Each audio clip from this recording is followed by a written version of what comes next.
in our head, we were kind of sitting back for probably 6 months. That's what the doctors were saying on the suspension, and we're not trying to rush back in, man. You know, and then the second half of that year layoff was just timing. You know, we were trying to work our way back in, but the timing wasn't right. It wasn't working out. And here we are with a matchup January 15th, almost a year to the date. Give you the matchup with Giga. Is this somebody that you had been watching his rise? Is he somebody that you thought, I bet we're going to match up at some point? Just aware of it, you know, obviously. But anybody who can go 7-0 in the UFC, they're doing something right.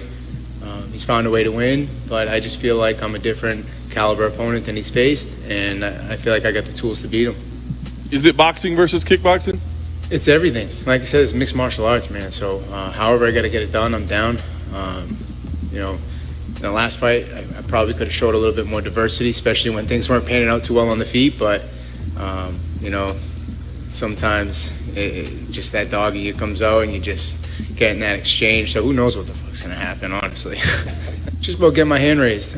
You know, my mindset getting into the UFC was if you keep winning, they can't deny you. You know, I believe I was like 16-2 before getting in here.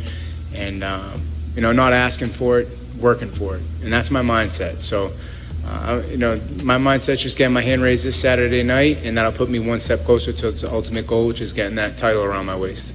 On your way to success, setbacks happen. It's part of the recipe.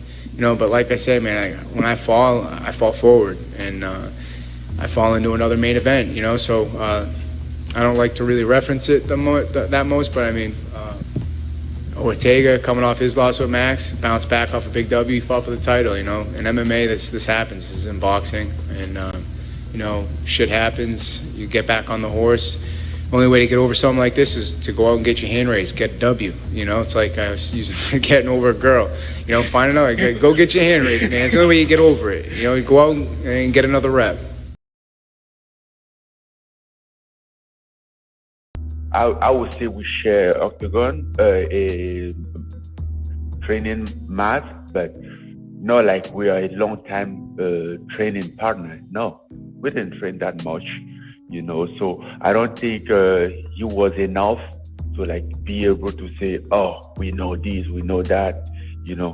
We have a little bit of like showcase of others, but no, not that much. He has a good skill as a heavyweight, basically very light on his feet for heavyweight, which is very impressive. And I knew that since I saw him or since I trained with him for day one, you know. But once again, this is a fighting business. This is it's not a karate shit, you know. It's all about fighting. And then how to knock somebody out or take somebody out, either way, you know. Yeah, I think I would give that to him. His lightness, his how light he is for a big guy. That's very impressive. I would definitely root for the knockout, but you know, since I fought Stipe the first time, and that was the only time that I really walked in and was looking for a knockout, and it didn't go well.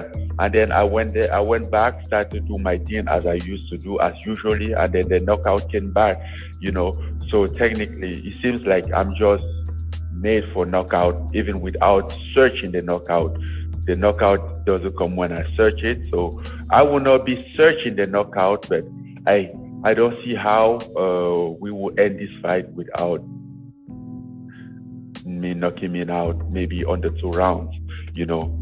He's not as tough as Stipe. I know the guy pretty good, you know. He can't eat as much punches as Stipe, so as soon as we get like to a close exchange, I think there will not be many chance to get out of there.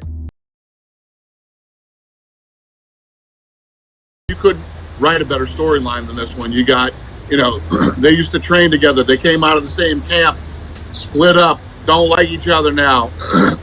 Tons of bad blood runs deep in both camps. And then you have both guys are champions. Stylistically, the fight is incredible the way it matches up. You said it, pure power against a guy who moves like a 185-pounder. unbelievable footwork, great hand speed. It's one of the funnest heavyweight fights we've ever had. Everything's on the line for these two. You know what I mean? You got Engannu, who's got one fight left on his contract, going in against his former teammate, and they both don't like each other, and this is it. It's a big one, man. It's gonna be a fun fight. We got shit to do. You know what I mean? We got to get this stuff done. Believe me, I would love to wait for Giga and see how that thing plays out. But is he gonna win? Is he gonna come out unscathed? Is he gonna be healthy enough? Can he turn around quick enough? It's just, listen, Korean Zombie just won a fight. He's the number 4th ranked guy in the world. He deserves it. We're still, and I remain open to have a conversation. They know my number, but it has to just be from a standpoint of respect. I think there's a huge misconception of, us trying to, ask for something that isn't reasonable or going against the UFC grain. Like, no, we're not trying to take an adversarial position. You know what I mean? We're trying to take a position of, hey, this is your heavyweight champion. All he's asking for is his respect that he has earned. You know what I mean? Nothing more, nothing less.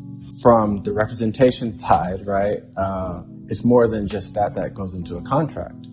It has to be fair terms that, the client, Francis, would seem acceptable to re-sign, right? Francis has been on record saying his last contract, he wasn't happy with it, right? He wasn't happy with those terms and certain stipulations within those, right? The inactivity. There's a laundry list of things, that aren't just monetary value, that's important to Francis. Like, look, Francis is at I would say close to the prime of his career. He has a lot more fights in him. I say, 3 to 5 more years. So our next contract should, set him up where he's comfortable.